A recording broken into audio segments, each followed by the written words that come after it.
मैकू ने उत्तेजित होकर कहा, हम भी चलते हैं भैया, देख ही जाएगी। शंभू 1 मिनट तक मौन खड़ा रहा। एकाएक उसने भी दुकान बढ़ाई और बोला, एक दिन तो मरना ही है, जो कुछ होना है हो जाए। आखिर वे लोग सभी के लिए तो जान दे रहे हैं। देखते देखते अधिकांश दुकानें बंद हो गई। वे लोग जो 10 मिनट पहले तमाशा देख रहे थे, इधर उधर से दौड़ पड़े और हजारों आदमियों का विराट दल घटना स्थल की ओर चला। यह उन्मत्त, हिंसा मत से भरे हुए मनुष्यों का समूह था, जिसे सिद्धांत और आदर्श की परवाह न थी, जो कुछ करने के लिए ही नहीं, मरने तक के लिए तैयार थे। कितनों ही के हाथों में लाठियां थी, कितने ही जेबों में पत्थर भरे हुए थे। ना कोई किसी से कुछ बोलता था, न पूछता था। बस सब के सब मन में एक दृढ़ संकल्प लिए लप के चले जा रहे थे, मानो कोई घटा उमड़ी चली आ रही है। इस दल को दूर से देखते ही सवारों में कुछ हलचल हुई। बीरबल सिंह के चेहरे पर हवाइयां उड़ने लगी। डीएसपी ने अपनी मोटर आगे बढ़ाई।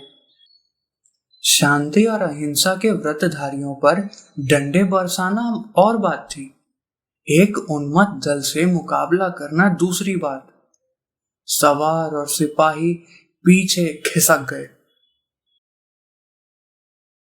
इब्राहिम की पीठ पर घोड़े ने टाप रख दी। वह अचेत जमीन पर पड़े थे।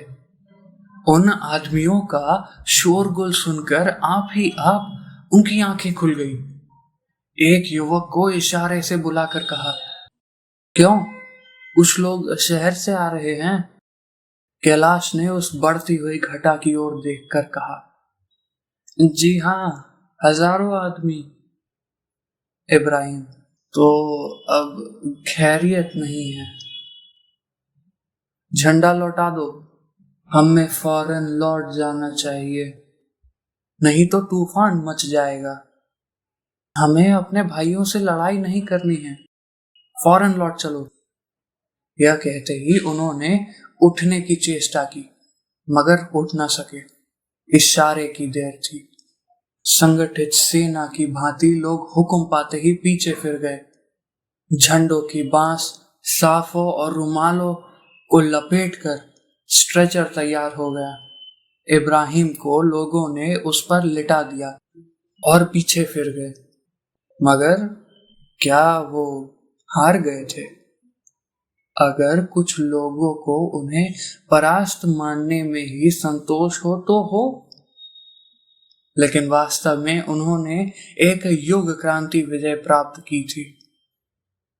वे जानते थे, हमारा संघर्ष अपने ही भाइयों से है, जिनके हित परिस्थितियों के कारण हमारे हितों से भिन्न हैं।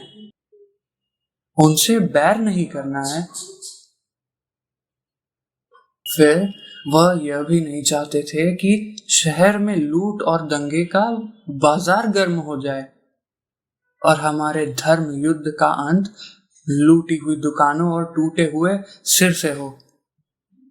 उनकी विजय का सबसे उज्जवल चिन्ह यह था कि उन्होंने जनता की सहानुभूति प्राप्त कर ली थी। वही लोग जो उन पर पहले हंसते थे, उनका धैर्य और साहस देखकर उनकी सहायता के लिए निकल पड़े थे। मन का यह परिवर्तन ही हमारी असली विजय है। हमें किसी से लड़ाई करने की जरूरत नहीं। हमारा उद्देश्य केवल जनता की सहानुभूति प्राप्त करना है, उनके मन को बदलना है। जिस दिन हम इस लक्ष्य पर पहुंच जाएंगे, उसी दिन स्वराज सूर्य। 3 दिन गुजर गए थे।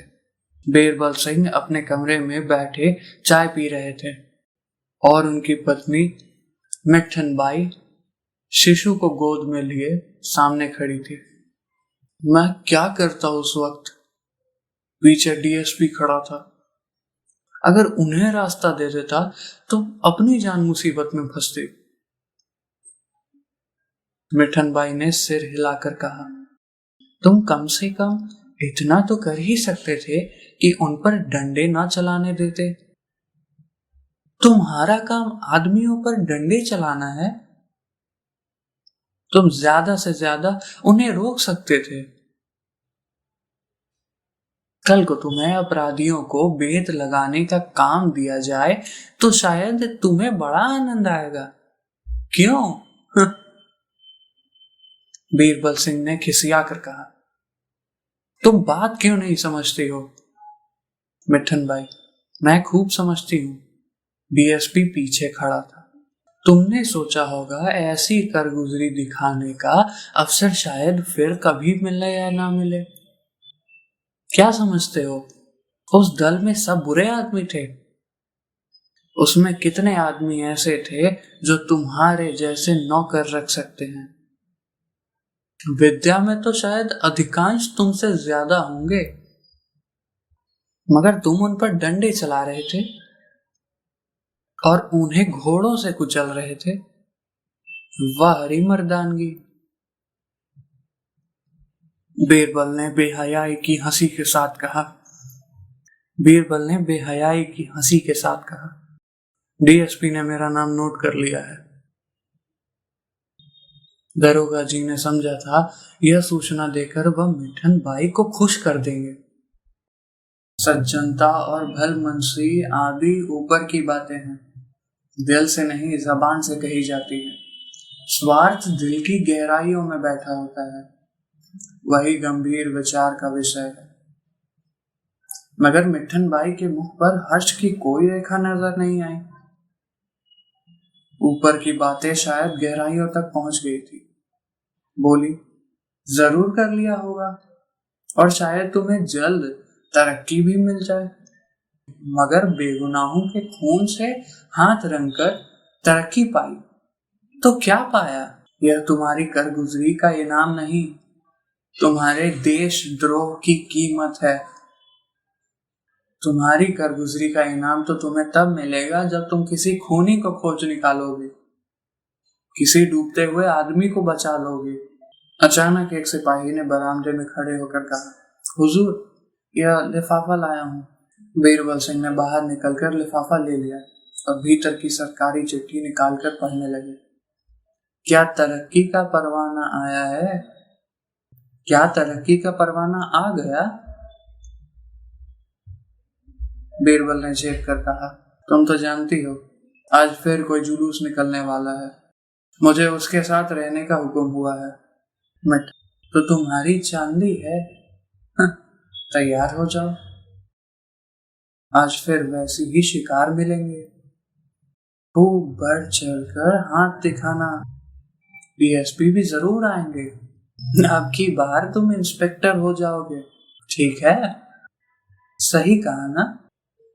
बीरबल ने तमतमा कर कहा, कभी कभी तुम बेसिर पैर की बातें करने लगती हो।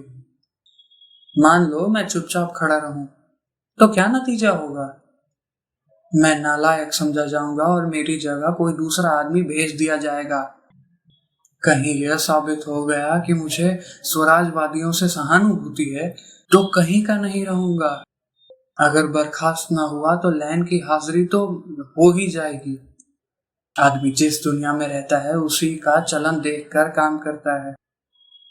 मैं बुद्धिमान ना सही, पर इतना जानता हूं कि ये लोग देश और जाति का उद्धार करने के लिए कोशिश कर रहे हैं।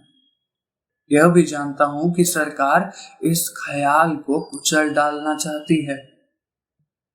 ऐसा गधा नहीं हूं कि गुलामी की जिंदगी पर गर्व करूं, लेकिन परिस्थिति से मजबूर हूं। बाजे की आवाज कानों में आई। बीरबल ने बाहर आकर पूछा, मालूम हुआ स्वराज वालों का जुलूस आ रहा है। जल्दी से वर्दी पहनी, साफा बांधा और जेब में पिस्तौल रखकर बाहर आए। एक क्षण में घोड़ा तैयार हो गया। कांस्टेबल पहले से ही तैयार बैठे थे। सब डबल मार्च करते हुए जुलूस की तरफ चले। ये लोग डबल मार्च करते हुए कोई 15 मिनट में जुलूस के सामने पहुंच गए। इन लोगों को देखते ही कंठों से वंदे मातरम की ध्वनि निकली, मानो मेघ मंडल में गर्जन का शब्द हुआ हो। फिर सन्नाटा छा गया। उस जुलूस में और इस जुलूस में कितना अंतर था। वह एक स्वराज के उत्सव का जुलूस था और यह एक शहीद के मातम का। 3 दिन के भीषण ज्वर और वेदना के बाद आज उस जीवन का अंत हो गया, जिसने कभी पद की लालसा नहीं की, कभी अधिकार के सामने सिर नहीं झुकाया। उन्होंने मरते मरते वसीयत की थी कि मेरी लाश को गंगा में नहलाकर दफना दिया जाए और मेरे मजार पर स्वराज का झंडा खड़ा किया जाए। उनके मरने के समाचार से सारे शहर पर मातम का पर्दा सा पड़ गया। जो सुनता था एक बार इस तरह चौंक पड़ता था जैसे उसे गोली लग गई हो, और तुरंत उनके दर्शन के लिए भागता था। सारे बाजार बंद हो गए। इक्कों और तांगों का कहीं पता नहीं था, जैसे शहर लुट गया हो। देखते देखते सारा शहर उमड़ पड़ा। जिस वक्त जनाजा उठा, 1 सवा लाख आदमी साथ थे। कोई आंख ऐसी न थी जो आंसुओं से लाल न हो। बीरबल सिंह अपने कांस्टेबलों को 5-5 गज के फासले पर जुलूस के साथ चलने का हुक्म देकर पीछे हट गए। पीछे करीब 50 गज तक महिलाएं थीं। दारोगा ने उसी तरफ देखा। पहली ही कतार में मिट्ठन बाई नजर आई। बीरबल को विश्वास नहीं हुआ।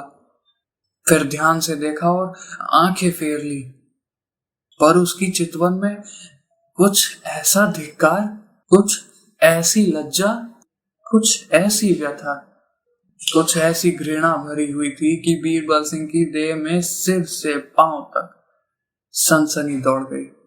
वह अपनी दृष्टि में कभी इतने बुरे, इतने दुर्बल, इतने जलील न हुए थे।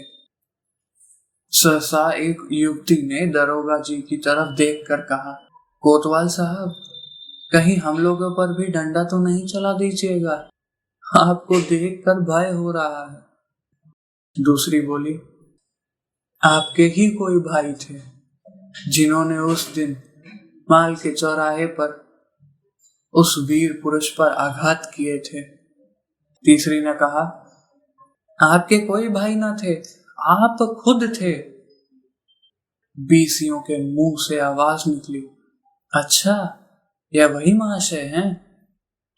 आपको नमस्कार है महाशय, आपको नमस्कार है।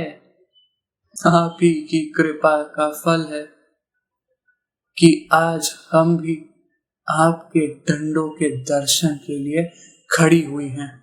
बीरबल ने मिट्ठन बाई की ओर आंखों का भाला चलाया, पर मुंह से कुछ ना बोले। एक तीसरी महिला ने फिर कहा, हम एक जलसा करके आपको जयमाला पहनाएंगे और आपका यशगान करेंगे। चौथी ने कहा, आप बिल्कुल अंग्रेज मालूम होते हैं, जभी इतने गोरे हैं। एक बुढ़िया ने आंखें चढ़ाकर कहा, मेरी कोख में ऐसा बालक जन्मा होता तो उसकी गर्दन मरोड़ देती। एक युवती ने उनका तिरस्कार करके कहा, आप भी खूब कहती हैं माता जी, कुत्ते तक को नमक का हक अदा करते हैं, यह तो आदमी है। बुढ़िया ने झल्ला कर कहा, पेट के गुलाम, हाय पेट, हाय पेट।